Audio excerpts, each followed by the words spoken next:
Welcome to Big Questions. This is Cal Bussman, an old school guy, here to tell you what's coming.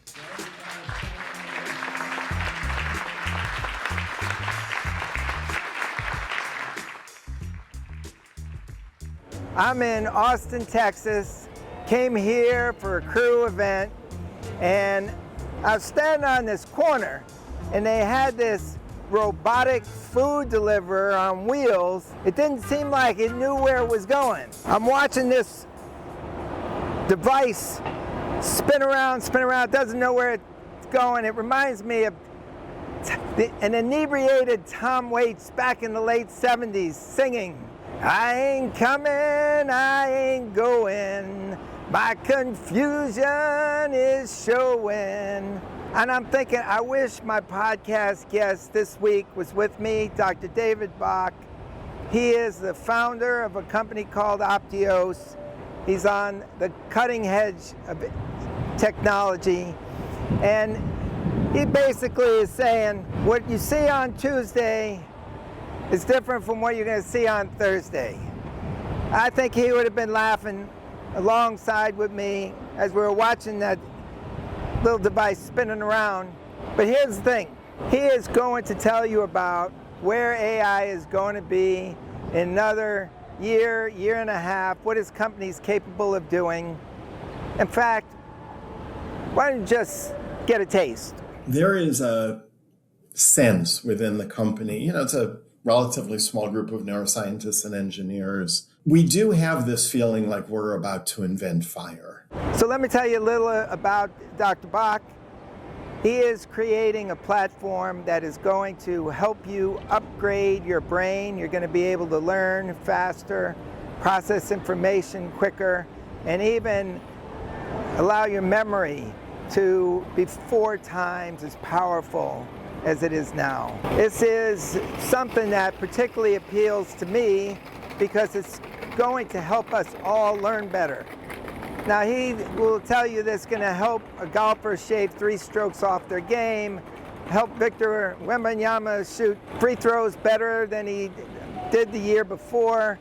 But for me, it reminds me of when I was in junior high school and I could not pay attention in science class, and I would look up and see a clock on the wall, and the teacher had printed a sign at the top that said, "Time will pass," and another sign beneath it that said, "Will you?" And I didn't know if I could because I really wasn't paying much attention. But with what Optios is designing, you are going to be able to have AI teach you in a way that your brain is in the zone for. And this isn't going to completely eliminate all the teachers, because once this information is processed, it's going to need humans, I'm presuming, to translate it to you and watch you and help you access it. It's a very exciting episode for me to pass on to you. I hope you enjoy it. Just to wrap it back up to the top of the intro, the reason I come to these crew meetings is because that's where I met Ben, who is the owner of Luxury Concierge Travel, which creates a product called Moments that allows companies to reward their employees who do fantastic work with trips around the world that are put together by white glove concierge teams.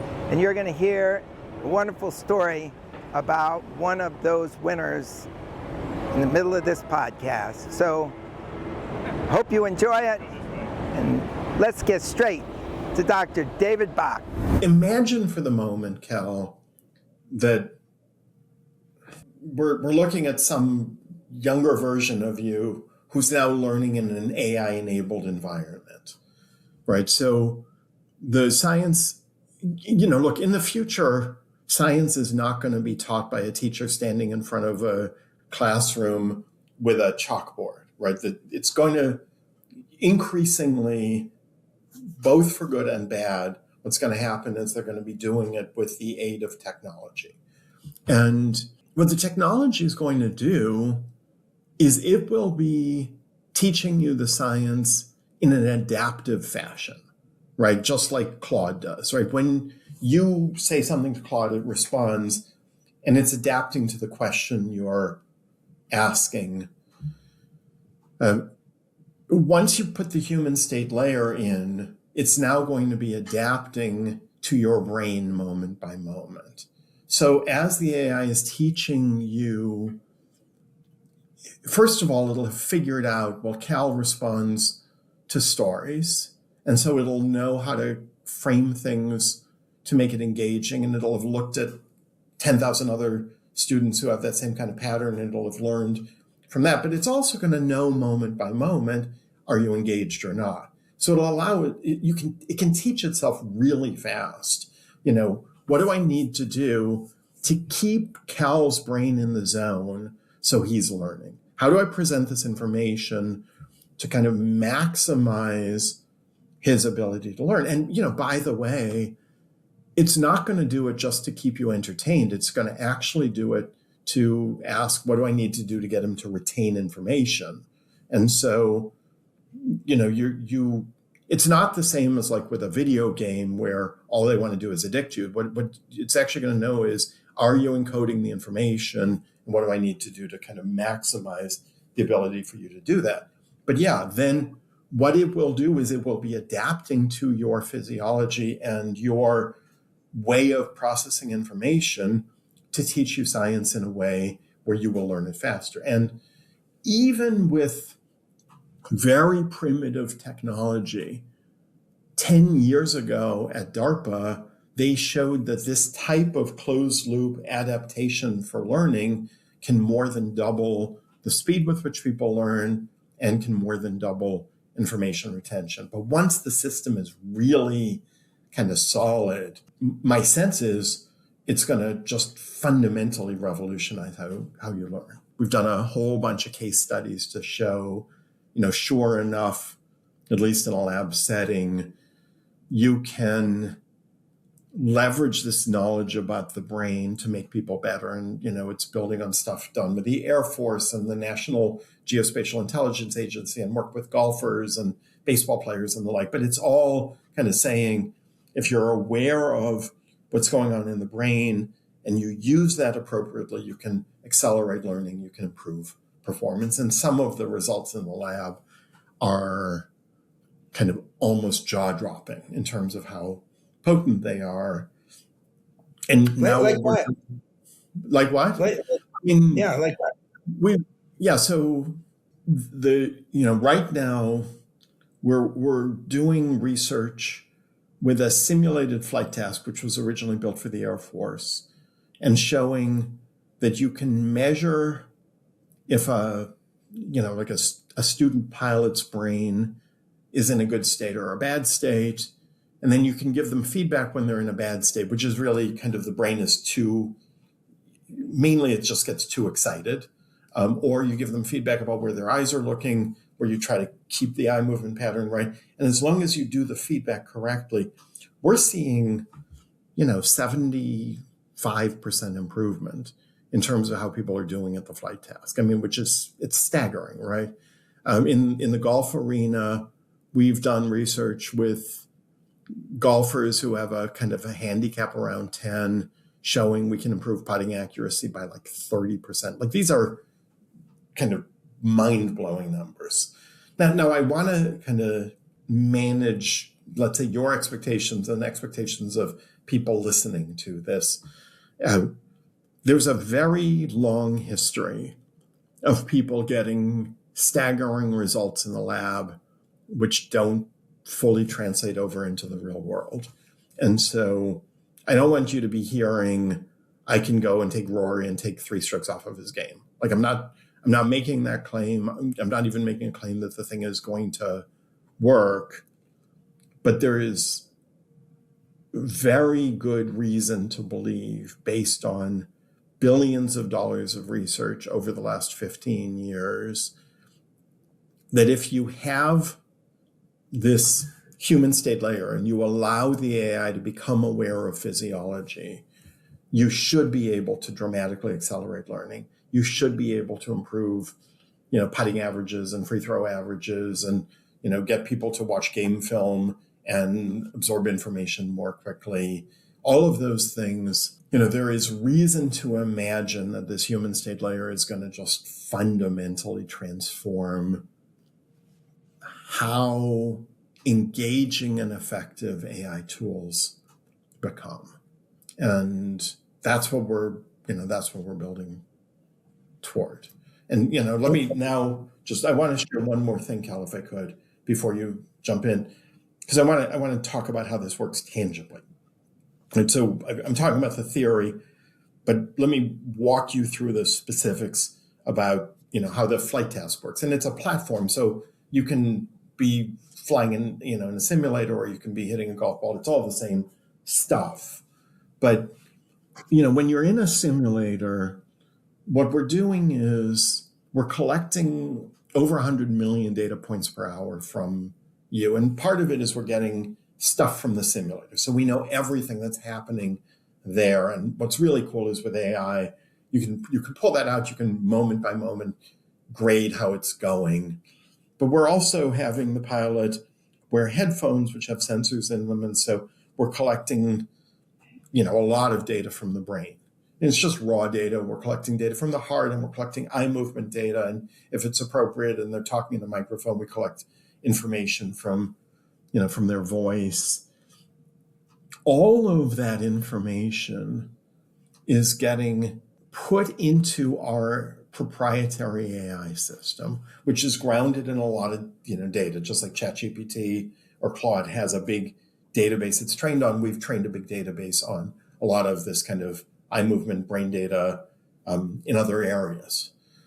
And so very tangibly, and I'm going to get super technical, but in order to put it into the AI, we do three things. We take the raw data and we tokenize it so that the AI can understand it. Then we organize it in such a way so it can form associations. So it knows in this flight task, what's the heart doing, what's the brain doing, when the pilot is making a good decision or a bad decision. So it can start to build, an understanding of the patterns. And then finally, we're grounding it in this historical set of information. And by the way, what I'm talking about is pretty much the same thing Claude does when it's taking information in. It's just like, it's a standard approach to AI. And so with that, the AI can now develop very, very precise understanding of what's happening in the pilot's brain. And so it kind of knows, are they paying attention? Are their eyes moving in the right way? And so it's essentially kind of just like when you're a golfer and you have a launch monitor and you're like, what was my face angle and what was my angle of attack? Now it's like, what's the level of focus? What's the level of cognitive arousal or whatever? So it can generate those metrics, and then it can now tokenize its unique information and put it into something like Claude. And then we can build a training system which allows the AI to become, as I said, physiologically aware, right? Where this human state information goes in. And now what we can do is, when you're working with I'm going to stay with the simulator, it can give feedback. It's like, are your eyes in the right place? And if your eyes are not in the right place, it'll give you feedback. It also learns. So when it gives that feedback, it says, did that help make it better? Because it knows the state of the pilot. It just sees, how did it work? And then if it doesn't, it'll keep modifying and says, well, maybe I should give him feedback this way or that way, or maybe I should do it more often, or maybe I should change my tone. And so that's the platform. It is in the language that's used in AI right now, it's what's called a model context protocol, or an API. It's a sort of thing you plug into a larger tech stack to make that larger technology aware of the physiology, based on the theory that if you do that, it makes the AI better, it makes the human performance better, right? And so if we do this with the educational thing, and now you're learning science, now just through your environment, we become aware of your physiology, we become aware of your context, and it's now informing how the education works to make you learn faster. That is, I've been watching you, I hope I didn't lose you, but that's kind of a description of what we're doing.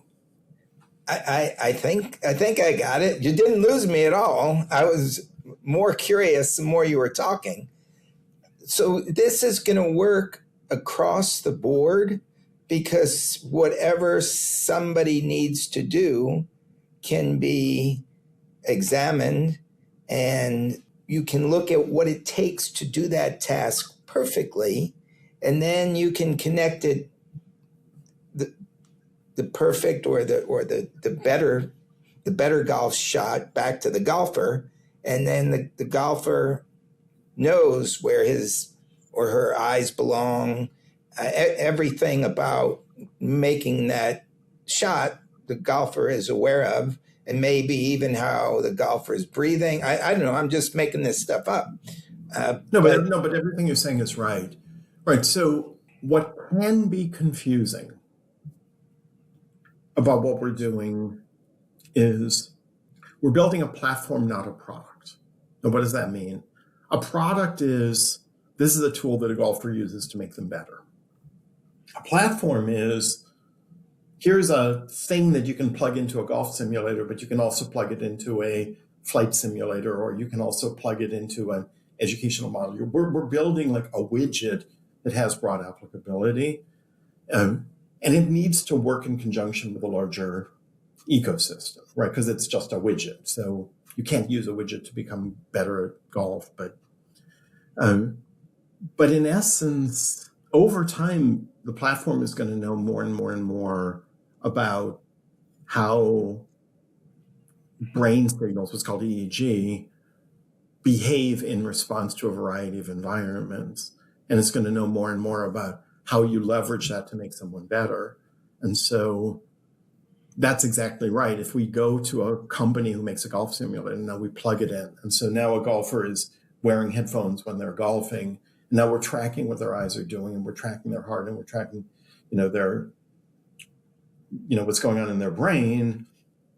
You can imagine now in the golf simulator, you've got more information and insight about here's what's going on in your brain, in addition to here's the mechanics of your stroke. Here's a way of training so you get better faster. But that's the thing which is so exciting, is the ability of the AI to actually become a scientist, to discover things. And so where the promise is that when you give all this information to the AI, it's going to discover stuff that nobody's ever figured out before. And so, because it'll have information on a bunch of golf shots, and it'll have information on a bunch of pilots and a bunch of poker players, and it'll start to form insights that can't be discovered otherwise. So it's going to be like, if you drink a cup of coffee before you go up there, you tend to do better, right? Or if you do this in your pre-shot routine versus that, you tend to do better. Like just stuff that nobody will know, or kind of that, this is the sequence of practice you should go through, or, you should take a pause after every one of your 3 shots and do this kind of analytics, because it'll, this is the thing AI can do that no human can do. It can see patterns from massive amounts of data. And, that's what a great golf coach does, is they build those patterns in their brain. But ultimately, frankly, AI is going to get smarter than the coaches, because it just has a much larger universe of information to learn from. And certainly in partnership with a coach, it'll create insights that just cannot be imagined today. And so what's really cool is you're going to just tell the AI, figure out how to make someone a better golfer faster. And it's going to just see patterns that just are incredible. And so 10 years from now, how golf is taught is something, the AI is going to be like, if I want to teach you golf, we're not going to do it the old school way. We're going to teach you golf this way. You're going to do this first and this second, because it's going to figure it out, what it takes. And then once it does that, you're going to see scores at the Masters where they're going to be like, remember when how, Phil Mickelson did seemed great? Because, it's going to take 4 or 5 strokes off of people's golf game by making a million little changes in how people train and learn. And that's what's really cool about it. It's not a product. It's actually a sort of a scientific discovery engine. I can remember years ago, Tiger Woods changed his swing. and he was winning, and he was winning. And then he determined, and I'm not sure of the reasons, that if I change my swing now, it's going to be a little rocky for me in the moment because I'm going to have to work myself through this. But once I get to the other side, I'm going to be way more powerful at this. Right. And it seems like there's a little something here. Somebody had to tell him, imagine if you did it this way. And that it seems like that's what you're bringing to me. The AI is going to recognize things that is going to say to Rory, what if you tried it this way? And he tried it and said, oh man, I never thought of that before. That's amazing. And it will be very easy to adapt because you'll immediately see the improvement. Yeah. Well, but I mean, in that example, the history of sports, I think, as you know, is filled with that same exact story, right? I mean, Michael Jordan deciding he said, I want to weightlift, right? At the time when everybody in basketball knew weightlifting was a disaster because it's going to tighten your muscles and it's going to hurt your shot. And he went and weightlifted. And sure enough, if you look at his statistics for the first few months after he was weightlifting, his performance eroded. And then once he got through it, his 3-point average went up by 10%, 15, it was insane.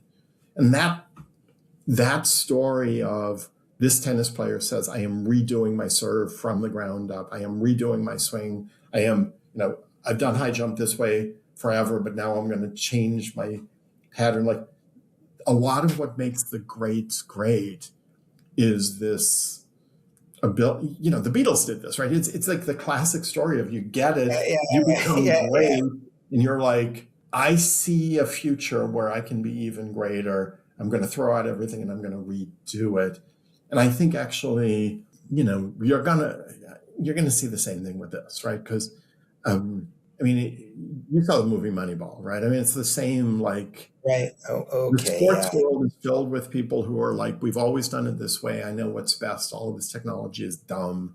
And then, and then some of the technology is dumb, but then the other teams start winning when they use it. And then the old guys get replaced and the new technology comes along and, it's like, this is going to do it too. Like it's anyone who thinks that AI and this neuroperformance stuff that we do is not going to create a competitive advantage, and sports has their head in the sand. Like it's just the case that when you take AI and you bring it to something, it makes it better if you use it right. And, and there's going to be all sorts of old timers who object to it. And then there's going to be the young adopters. But the nice thing about sports is,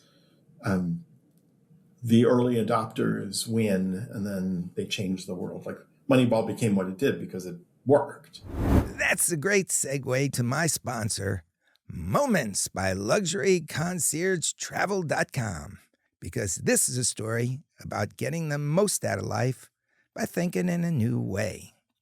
Moments allows companies to reward employees for doing great work with trips around the world that are assembled by a team of white glove concierges. So let me tell you about an award winner named Maki Hosono. Maki is originally from Japan. She's living in Hawaii as a single mom with her daughter when she was about 3.5. I needed to work morning and night shifts, and she started crying. She started begging me to stay home because when I come home, it's 10 p.m. And then she was just staying up all night to just welcome me home. And it was devastating for me. I was like, what am I doing? I'm providing financially, but I'm not there for her. And she's sad.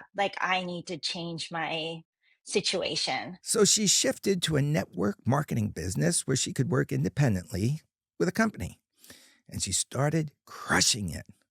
The company called up and told her she'd won a reward trip. I always imagine incentive trips were always with lots of people, and then you have to attend the seminars during the trip, and more like a work kind of trip. but this was just like me and my daughter. And just like I forgot, but I think it was like a 4 or 5 nights stay at Banff, Canada, the national park, and it was magical. I was like, wait, what? Like I get to do all kinds of like a fun stuff without working. First trip to Banff, Canada.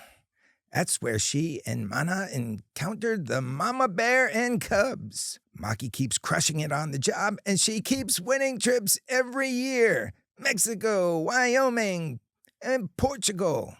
But then COVID hits. Portugal is a no-go. But then she wins another trip. And the company says you can get credit for the trip you lost and this year's.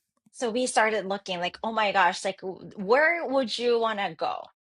And my daughter is such an animal lover. And even though she was little, she even write about why she's against the zoos because like she doesn't believe in the zoos. She's like, we shouldn't keep the animals in the cages. It's unethical, blah, blah, blah. So she, even though she was a little girl, she was refusing to go to the zoos, even though she was dying to see the animals. And so we were looking and looking, and I went to the Four Seasons website, and there's this property right in the middle of nowhere in Serengeti National Park, which is in Tanzania. So they planned this trip in safari for 6 months. It's filled with complications. Airlines cancel flights. Then, a month before the trip, her daughter gets COVID. No, no, no. She recovers, but her test result is still positive. She can't go. I was like so upset about the whole thing. And this concierge, she's an angel. Like, I love her so much. She was like, Maki, how about taking a rapid test? She said, I heard it tends to give you a negative result compared to the regular test. And it was more expensive, and it was a day before. And I was like, I don't think I can do this anymore. I don't know. I have to cancel it. But she was like, Maki, you got this. She said, this type of trip is going to be like forever memorable trip. Like this is going to be the most memorable trip because of those crazy stuff. Why don't you take a chance? And so I was like, you're right. Like $250 is worth saving this trip. Let's do it. So I took my daughter to this office on the other side of the island and then got the negative result. And then I was like so happy. Like I was like, oh my gosh, we get to go. Like we saw everything. We started seeing giraffes, lions, cheetahs, leopards, hippos, alligators, lots of birds and monkeys and rhinos, you name it, like gazelles, buffaloes, all kinds of animals. To this day, we talk about this trip, and then we always say, like, I don't think we can top that trip ever again. That's getting the most out of life. Which brings us back to Dr. Bach and getting the most out of our brains. Is this going to apply to everything we do? Everything you're assembling at Optios? You know, there's a school of thought in Silicon Valley that I should be out there saying we're going to completely change the world and all the future is going to be, you know, different because of us. And I've been historically very reluctant to do that because I think in my heart I'm more of a scientist than I am a kind of a pitch man. And so I think I'm sort of doing that as a preface to what I'm going to say. Until we get there, we won't know. But it sure feels like this is going to be a monumentally potent technology, which makes today's AI feel like a preface. It feels very much like when you add in this physiological insight, what can happen is real partnership between the AI and the person instead of the AI kind of replacing the person or just being a tool. And when you start to think about that teaming between a human and a machine, which is really integrated, it's pretty easy to envision a future where, like, it's not an improvement to AI, but it's actually a real step function. So let me know if I'm getting this right. So basically, when I talk to Claude, and I'm typing and words are coming back to me, this is my brain is letting these words out. It's being transmitted to a learned language model that's actually predicting what the right word is going to come after the last word until it gives me the optimal answer. But what you're talking about is a layer of connecting the body to that, because when I'm connecting to Claude, it's just kind of my mind and Claude's mind, so to speak. What you're talking about is actually somehow connecting to my body so that I'm going to do what I do better. Do I have that right? Yeah, I mean, there was a paper published in 1960 by a psychologist called J.C.R. Licklider where he envisioned something called human-machine symbiosis. Garry Kasparov used to talk about this as well. He called it a centaur, where it's sort of like a half machine, half human.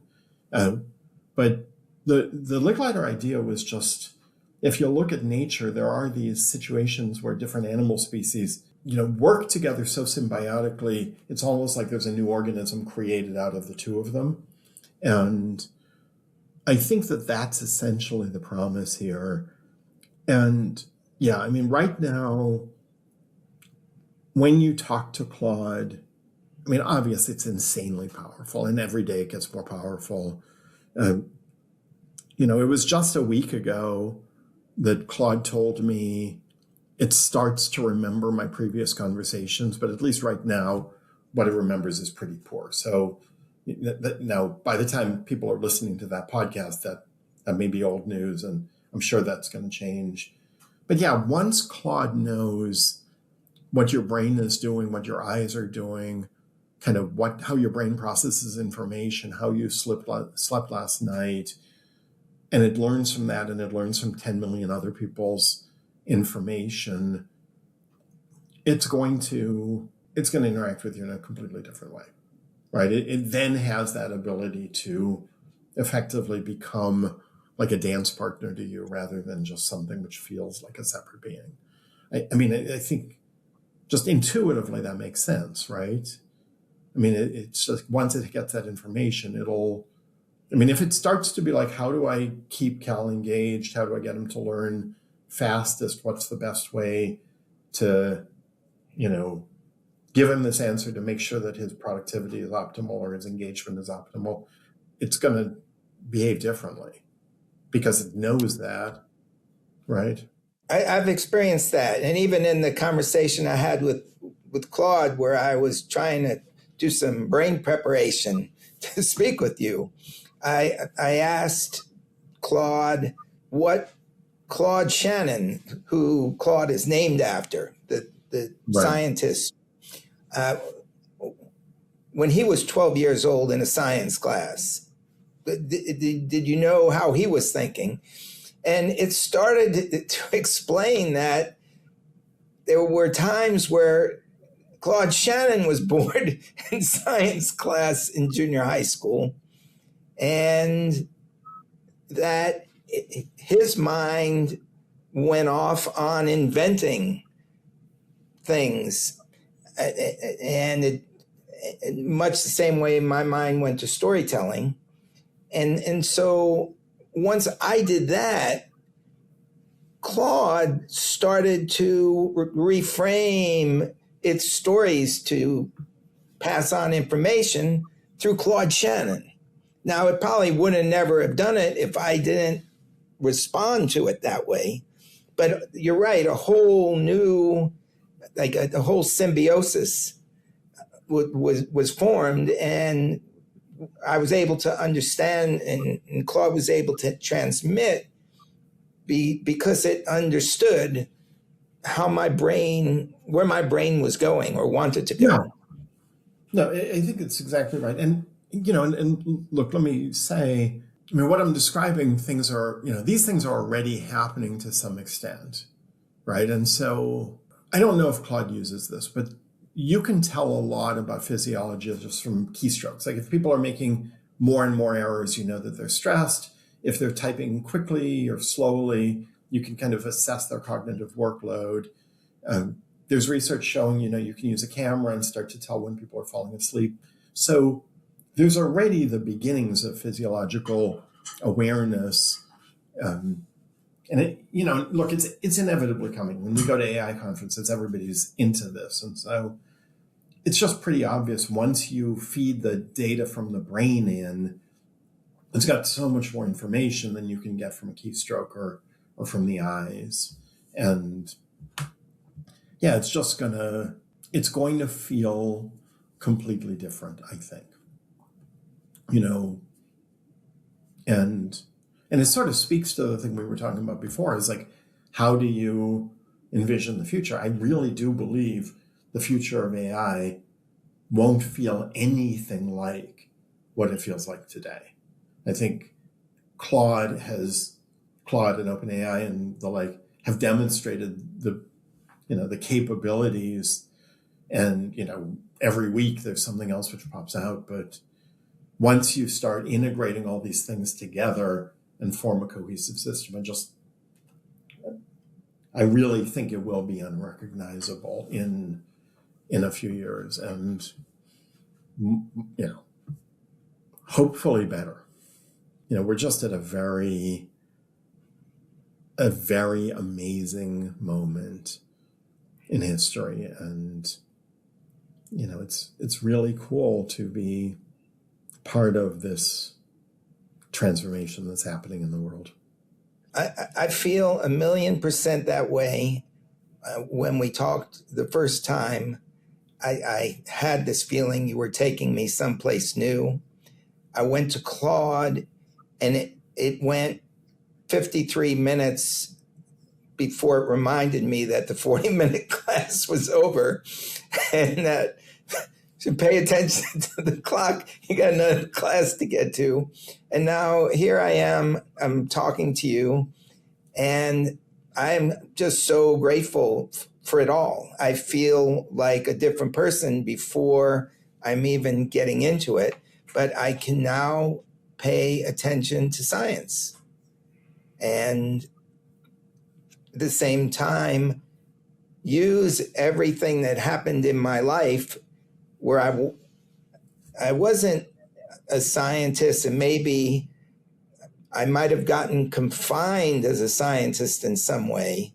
I got different things from the road I took, but now maybe I can look into science in a completely different way that will be useful. So just a huge thank you, because you set the whole thing in motion. It was my great privilege, and it was my pleasure to be part of the podcast. Thank you for the opportunity to talk with you and share a little bit about Optios and what we do.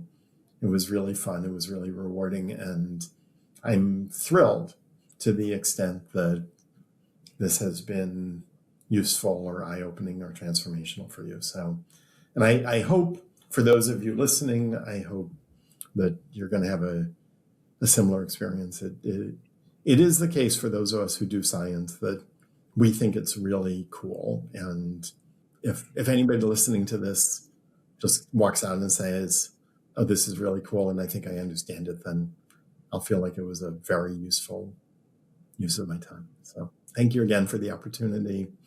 And Cal, I very much look forward to the next conversations. I hope you will get the most out of your moments and everything that is coming your way.